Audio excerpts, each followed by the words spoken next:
वो 6-7 महीने बाद आता है सर, तब वो मुझसे कहता है हम होटल में मिलते हैं। होटल में वो फिजिकल रिलेशनशिप के लिए बोलता है। सर मुझे शराब दिया पीने के लिए। नमस्कार मेरे प्यारे दोस्तों, आज की खबर एक जवान आर्मी युवक और एक कुंवारी लड़की की है जो कि आर्मी पहले से शादीशुदा होता है, लेकिन वाह, एक कुंवारी लड़की पर हवास के लिए पागल हो जाता है।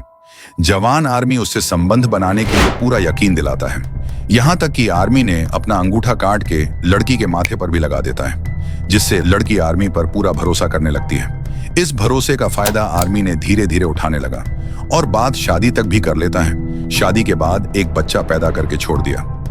फिर चलो कहानी शुरू से शुरू करके अंत करते हैं। चैनल को सब्सक्राइब करके हमें मोटिवेट जरूर करें। सोनम निषाद अयोध्या की एक साधारण लड़की है जिनकी मुलाकात हिमाचल प्रदेश के कांगड़ा जिले के रहने वाले आर्मी जवान देशराज से होती है। देशराज उस समय डोगरा रेजिमेंट में तैनात थे और उनकी मुलाकात अयोध्या में हुई। यह मुलाकात जल्द ही एक गहरी दोस्ती में बदल गई और फिर इस रिश्ते ने प्यार का रूप ले लिया। सोनम के दिल में देशराज के प्रति भरोसा धीरे धीरे बढ़ने लगा, लेकिन पहले तो उसे संदेह हुआ कि कहीं ये सिर्फ एक धोखा तो नहीं है। देशराज ने अपने प्यार का यकीन दिलाने के लिए हर मुमकिन कोशिश की। वो सोनम से वीडियो कॉल के जरिए जुड़े रहते और यहां तक कि अपने साथी सैनिकों से भी सोनम की बात करवाते, ताकि उसे विश्वास हो कि वो उससे सच्चा प्यार करते हैं।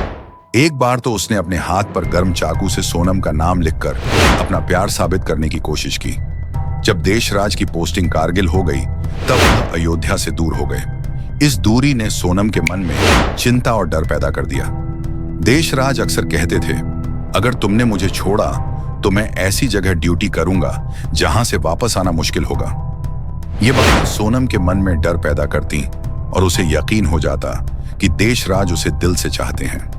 देशराज के प्यार और उसकी भावुक बातों ने सोनम को इस रिश्ते में बांधे रखा। उसे ऐसा लगता था कि जो इंसान उसके नाम को अपने शरीर पर लिखने के लिए तैयार है, वो जरूर उसे दिल से चाहता है। लेकिन वो ये नहीं जानती थी कि आगे क्या होने वाला है। देशराज की पोस्टिंग बदलती रहती थी, कभी कारगिल, कभी जम्मू, तो कभी गुरदासपुर। इस दौरान वह अयोध्या में सोनम से मिलने आते रहे। एक बार जब देशराज की पोस्टिंग पंजाब के गुरदासपुर में हुई, तब उसने सोनम को होटल में बुलाया और वहां उसे शादी का प्रस्ताव दिया। सोनम ने कहा कि वह अपने परिवार की मर्जी के बिना शादी नहीं कर सकती, लेकिन देशराज ने उसे भावनात्मक रूप से प्रभावित किया। उसने अपने अंगूठे से खून निकालकर सोनम की मांग में भर दिया और कहा कि वे अब भगवान के सामने पति पत्नी हैं। इस शादी के बाद उनका रिश्ता और गहरा हो गया, लेकिन यह शादी एक बंद कमरे की कहानी बनकर रह गई। सोनम ने अपने माता पिता को देशराज के बारे में बताया, लेकिन वो इस रिश्ते के लिए सहमत नहीं थे। सोनम ने अपने घर वालों को मनाया और अंततः अयोध्या के पटवी मंदिर में परिवार के सामने दोनों की शादी हुई। शादी के बाद सोनम को पता चला कि देशराज पहले से शादीशुदा था। ये सच जानकर उसका दिल टूट गया, लेकिन वो फिर भी इस रिश्ते को बचाने की कोशिश करती रही। देशराज ने उसे कई बार अपने साथ लखनऊ और पंजाब बुलाया। लखनऊ में उसे एक होटल में रखा, जहां उसने सोनम को शराब पीने के लिए मजबूर किया। जब सोनम ने शराब पीने से इनकार किया, तो देशराज ने उसे बुरी तरह पीटा। उसका कहना था कि शराब पीने से उनका फिजिकल रिलेशनशिप और बेहतर होगा, लेकिन सोनम ने ये बात मानने से इनकार कर दिया। सोनम ने अपने माता पिता से ये बातें छुपा रखी थीं, क्योंकि वह नहीं चाहती थी कि उन्हें तकलीफ हो। लेकिन जब देशराज की मारपीट हद से ज्यादा बढ़ गई, तब उसने अपने घर वालों को पूरी सच्चाई बताई। इसके बाद सोनम ने पुलिस में शिकायत दर्ज कराई, लेकिन उसे न्याय मिलने में अभी भी संघर्ष करना पड़ रहा है। 2018 में सोनम और देशराज के रिश्ते से एक बेटे का जन्म हुआ। सोनम को उम्मीद थी कि अब देशराज अपनी जिम्मेदारियों को समझेंगे और उनका रिश्ता मजबूत होगा, लेकिन इसके विपरीत देशराज ने उसे और उसके बच्चे को छोड़ दिया। वह अब हिमाचल प्रदेश में एक सरकारी नौकरी कर रहा है और सोनम की तरफ कोई ध्यान नहीं देता। सोनम का कहना है कि देशराज ने न केवल उसके साथ बल्कि देश के साथ भी धोखा किया है।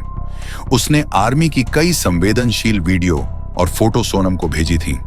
सोनम सोचती हैं कि अगर वह किसी दूसरे देश की होती तो ये जानकारी भारत के लिए घातक साबित हो सकती थी। अब सोनम अपने बेटे के अधिकारों के लिए लड़ाई लड़ रही है और चाहती है कि देशराज को उसके गलतियों की सजा मिले। सोनम आज भी न्याय के लिए लड़ रही है। वह चाहती है कि देशराज को उसके की सजा मिले और उसका बेटा जो 5 साल का है उसे उसके पिता के अधिकार मिले। सोनम कहती हैं, जब मैंने उस पर पूरी तरह से भरोसा करके उससे शादी की और उसका बच्चा पैदा किया, तब उसने मुझे धोखा दिया। अब मैं कैसे उस पर दोबारा विश्वास कर सकती हूँ? मैं चाहती हूँ कि उसे सजा मिले ताकि कोई और औरत मेरी तरह ठगी न जाए। सोनम का कहना है कि अगर आज उसे न्याय मिलता है तो वह उन सभी महिलाओं के लिए एक मिसाल बनेगी जो अपने हक के लिए लड़ना चाहती हैं।